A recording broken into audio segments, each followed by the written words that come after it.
And so, ladies and gentlemen, it is my true, distinct pleasure to introduce the first senator, and I'm not going to say this, the first senator of Indian American heritage in the history of U.S. Senate.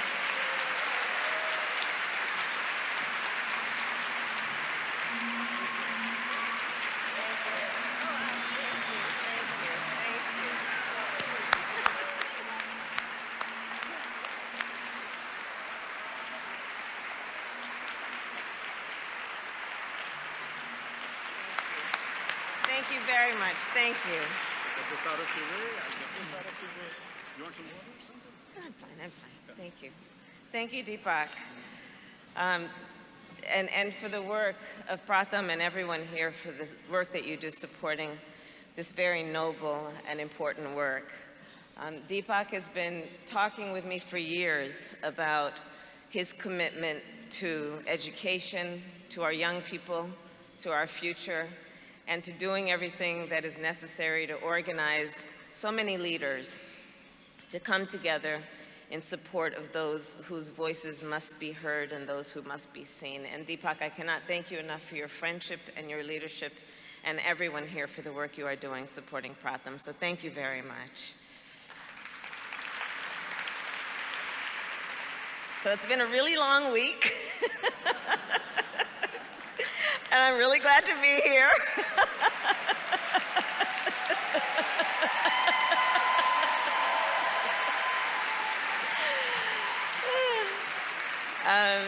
But I want to thank you, and my Chitti is here, my mother's youngest sister, Chinni Mahalakshmi Subhash is here, and I want to thank her. She flew in from Toronto to be with us this evening. Please, Chitti, will you wave? And my sister Maya, so I want to thank my family for being here. So there's a lot to talk about. So many of you may know my background, but my parents met when they were graduate students at the University of California, Berkeley, in the 1960s, while they were both active in the civil rights movement. And my mother arrived at UC Berkeley when she was 19 years of age from India, because when she was going to school and she decided she wanted to study science, she said to her father, my grandfather, I want to go to one of the best places in the world that actually teaches science. She was an endocrinologist. And so she looked at my grandfather and said, I want to go to Berkeley, California. And my grandfather, who had been one of the independence fighters in India, said to his daughter, his eldest child, if this is what you want to do, I will support you and you go. And he put my mother at 19 years of age on an airplane to fly from India to Berkeley, California to study, and eventually she got her PhD there. And it was during the time that she was a student there and having the background that she had, being raised by a father who fought for freedom and for justice and for independence, that she, of course, was naturally attracted to the civil rights movement that was in full force in Berkeley and Oakland, California in the 1960s. And so, you know, she was, of course, the family expectation is that she would go and she would get her PhD and then she would return to India for a good arranged marriage. But she met my father and had a love marriage, and here I am, and there's my sister.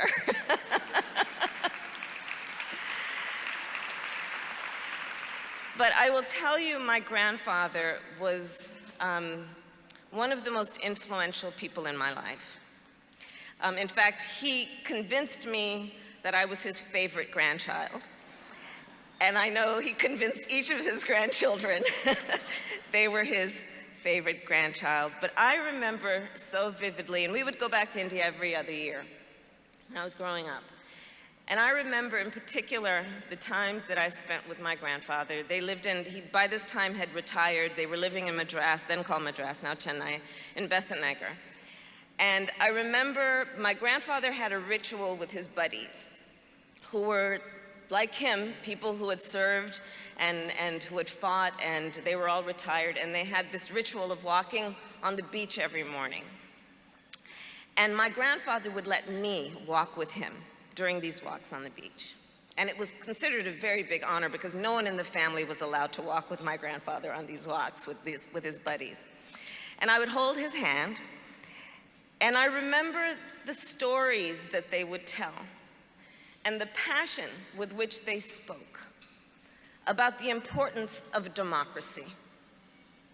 The passion that they had about the importance of having a democracy that spoke for the people, and that was free of corruption, and that was about fighting for everyone and treating people like equals. And as I reflect on those moments in my life that have had the most impact on who I am today, I wasn't conscious of it at the time, but it was those walks on the beach with my grandfather in Besant Nagar that had a profound impact on who I am today, and frankly, the week I've had. But my grandfather was my pen pal, and so many of us know, if you went back and forth growing up to India, and if you're of a certain generation, this was before email, and he was my pen pal, and when we would write letters back and forth. Later, my grandparents actually, after being in Besant Nagar for a while, moved to Chandigarh because my aunt, my mother's other sister, is a physician, and she headed the OBGYN division of PGI, Postgraduate Institute, which is one of the largest teaching hospitals in India. And so we would go and visit them in Chandigarh, which is where my grandparents would stay with my aunt. And I remember fondly those visits. But one time in particular, which I will share with you, it was years after my grandfather passed away, and my grandmother was living with my aunt in Chandigarh. And it was right after I was elected district attorney of San Francisco. And I realized during the end of that first year, a lot of people don't work that week between Christmas and New Year's. I should go visit my grandmother, because my grandmother at that point was not getting out of bed. And everyone was saying she was just very tired and ill, and she just was not getting out of bed. And so I thought, I'll go visit my grandmother. So even though it was kind of on the verge of monsoon season, I flew to Delhi. The weather was bad, so I took the train from Delhi to Chandigarh. I got off the train, and I arrived at my aunt's house. And now, it was always the case that there would be a big basket of fruit in front of my aunt's front door, because she practically delivered every baby that was born in Chandigarh. And so the families would always bring fruit and gifts for her. And I arrived, and then I looked a little beyond the front door, and I saw this white tent in the backyard. Because you see, my grandmother all of a sudden felt quite well and had decided to arrange a big feast for me where she invited the whole town that arrived in the backyard of my aunt's house. So the white tent was there, there were chafing dishes, and there my grandmother sat in a chair where everyone came to honor her, Ammaji, Ammaji, and she would just pat their head like she was the godfather. And, and my grandmother was quite well.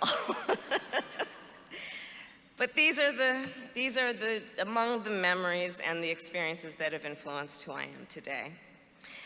And in particular, when I think about my grandparents and my grandfather, I will tell you that one of the things that he definitely taught me is that freedom and democracy are not given to us. We have to fight for it. We have to fight for it. Freedom and democracy are not something we take for granted. And if it will endure, it will be because we fight for the ideals and the nobility of what it means to live in and support and fight for a democracy. And so when I think about where we are today, and where we are today in our country, I do believe we are at an inflection moment in the history of our country. I believe we are at an inflection moment. I believe this right now is a moment in time that is requiring each and every one of us, and us collectively as a country, to look in a mirror and ask ourselves, who are we? And I believe the answer to that question, as proud Americans, I believe the answer to that question is, we are better than this. We are better than this.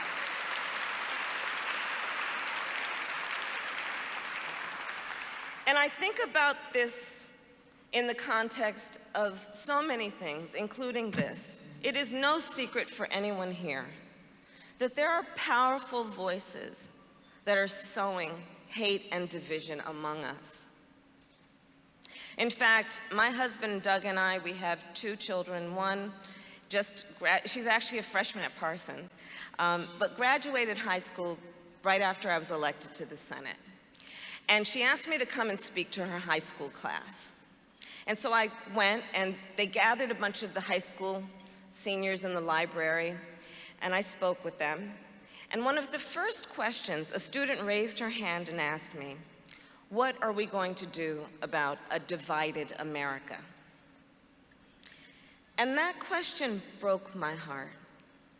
Here it is, these children should be coming out with all expectations that the world is ready to receive them with open arms, that they can be and do anything they want, that there are no barriers to who they are and what they can be.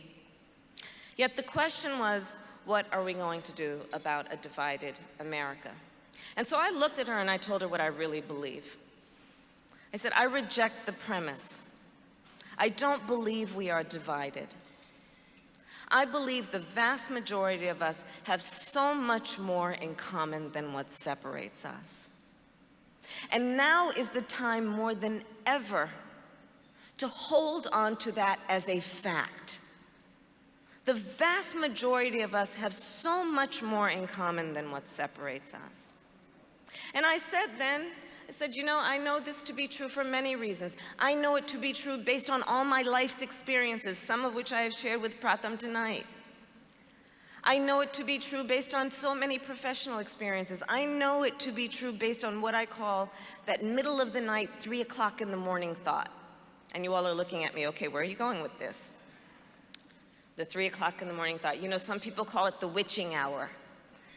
When we wake up in the middle of the night, sometimes in a cold sweat, with that thing that has been weighing on us, that thought that caused us to wake up. Well, for the vast majority of us, when we wake up in the middle of the night with that thought, it is never through the lens of the party with which we're registered to vote. It is never through the lens of some demographic a pollster put us in.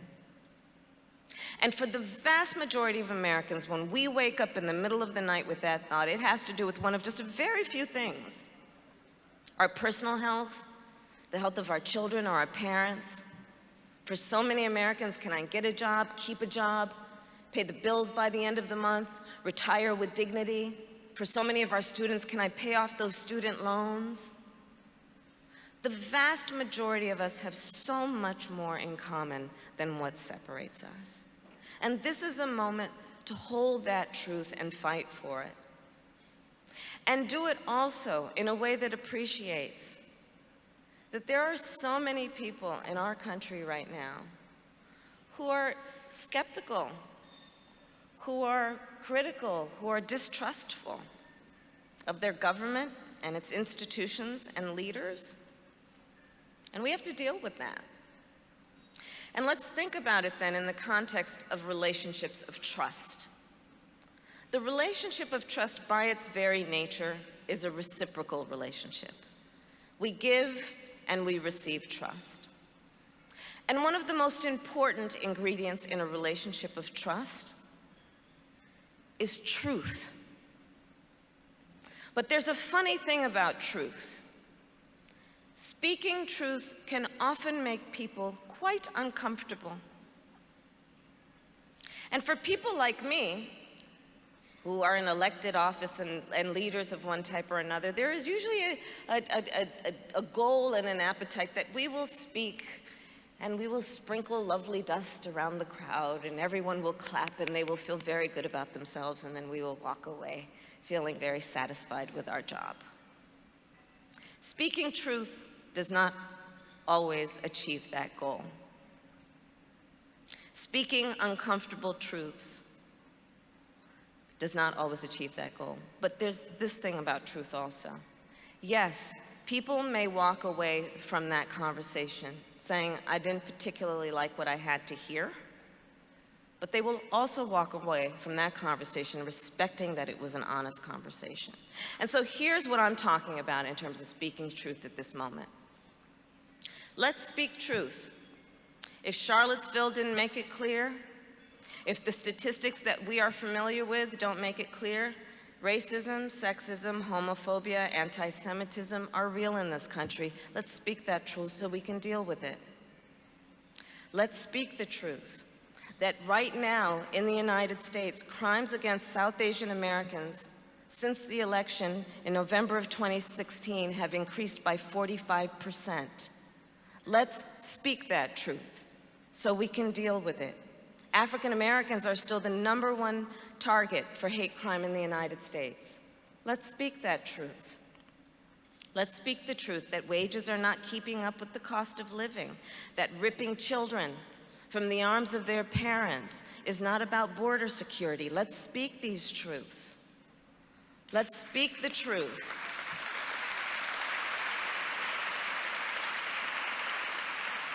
Let's speak the truth that education is a human right. Pratham knows that, and it's a critical path to success. Let's speak these truths, and let's speak the truth that we have so much more in common than what separates us.